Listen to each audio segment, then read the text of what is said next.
दोस्तों नमस्कार। स्वागत है आर के मैथ्स में। यदि आप मेरे इस चैनल में नए हैं तो मेरे इस चैनल को सब्सक्राइब कर बेल आइकन को प्रेस करना ना भूलें।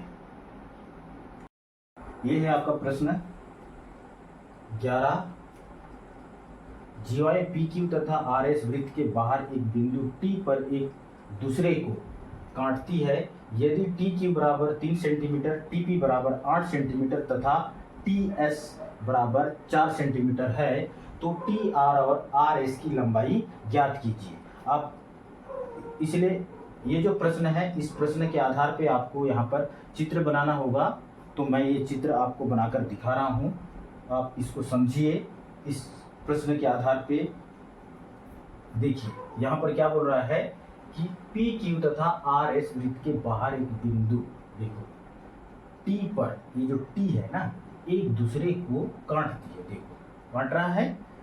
यदि टी क्यू बराबर 3 सेंटीमीटर, टी क्यू बराबर 3 सेंटीमीटर, टी से क्यू के बीच की दूरी 3 सेंटीमीटर है और टी पी बराबर 8 सेंटीमीटर। इस टी से पी के बीच की लंबाई कितना है? 8 सेंटीमीटर। उसी प्रकार तथा टी एस बराबर, टी से एस के बीच की दूरी 4 सेंटीमीटर है और है तो टी आर और आर एस की लंबाई ज्ञात करना है। तो देखिए आगे प्रश्न को, यहां पर क्या दिया हुआ है? दिया है, इस प्रश्न में जो चीज दिया हुआ है उसी को हम लिखेंगे। दिया है टी क्यू बराबर 3 सेंटीमीटर, टी पी बराबर 8 सेंटीमीटर तथा क्या दिया है? और टी एस बराबर 4 सेंटीमीटर। यही बस दिया हुआ है। हमको क्या ज्ञात करना है? टी आर और आर एस की लंबाई ज्ञात करना है। चूंकि हम जानते हैं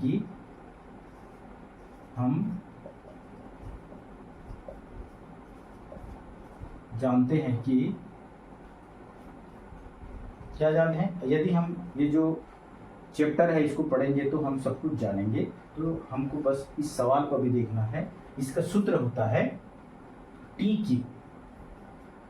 क्यू गुणित टी पी बराबर होगा टी एस गुणित टी आर।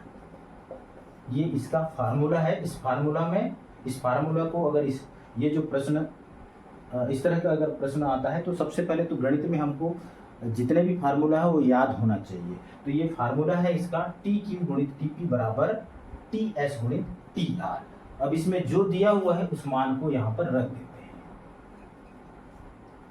टी क्यू बराबर 3 सेंटीमीटर दिया हुआ है, 3 गुणित टी पी का मान भी दिया हुआ है 8 सेंटीमीटर बराबर टी एस का मान क्या दिया है? 4 गुणित हो जाएगा टी आर,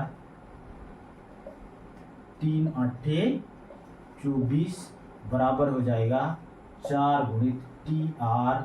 ये 4 टी आर को गुणा कर रहा है। अगर हम इसको पक्षांतर कर देते हैं, दूसरे पक्ष में लेके आते हैं तो ये गुणा वाला भाग करेगा, अर्थात ये हो जाएगा, या टी आर का मान ज्ञात करना है इसलिए टी आर को सामने लिख दे रहे हैं। तो ये हो जाएगा 24/4।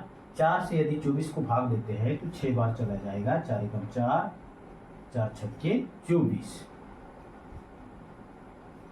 टी आर का मान हो जाएगा 6 सेंटीमीटर।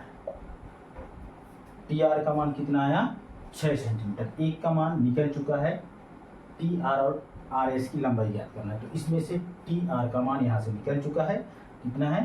टी आर का टोटल लंबाई 6 सेंटीमीटर होगा, 6 सेंटीमीटर। अब टी एस का मान तो ऑलरेडी दिया हुआ है, तो हमको अब आर एस का मान ज्ञात करना। आर से एस के बीच की टोटल लंबाई 6 सेंटीमीटर हो गया। यहाँ से यहाँ तक की लंबाई भी 4 सेंटीमीटर दिया हुआ है। अब हम इस जीवा का केवल मान ज्ञात करना है।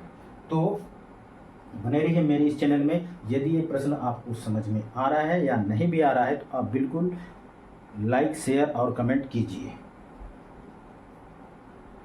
तो ये क्या है? आर एस क्या है? एक जीवा है। तो जीवा बराबर क्या होता है? जीवा बराबर होता है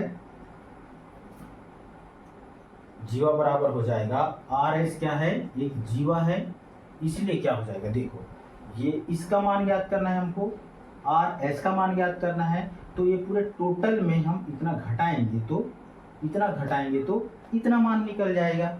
इसलिए हम क्या करेंगे, इसको टी आर में टी एस घटा देते हैं, टी आर में टी एस क्या कर देते हैं, घटा देते हैं, तो हमारा जो आर एस का मान है वो निकल जाएगा, इसका मान ज्ञात हो जाएगा। तो आर एस का मान ज्ञात करने के लिए ये फार्मूला हो गया T R minus T S. तो हमको किसका मान यहाँ से ज्ञात है, टी आर का मान ज्ञात कर चुके हैं, तो इस मान को रख देते हैं 6, और टी एस का मान हमको पहले से ज्ञात है, ये देखिए 4 सेंटीमीटर है, तो ये हो गया 4 रख दिए, तो आर एस बराबर हो जाएगा, घटा दीजिए 6 में 4 घटा देते हैं तो इसका मान निकल जाएगा 2 सेंटीमीटर। तो ये हो गया आपका प्रश्न, इसका मान ज्ञात हो गया। क्या क्या, किसका किसका मान ज्ञात करना था, हमको ज्ञात करना था टी आर का, टी आर का मान, टी आर बराबर, अतः इसलिए टी आर बराबर कितना, 6 सेंटीमीटर, तथा किसका मान, आर एस का मान हो जाएगा कितना, 2 सेंटीमीटर। ये है इसका आंसर। पसंद आए तो लाइक शेयर कमेंट जरूर करना। जय हिंद।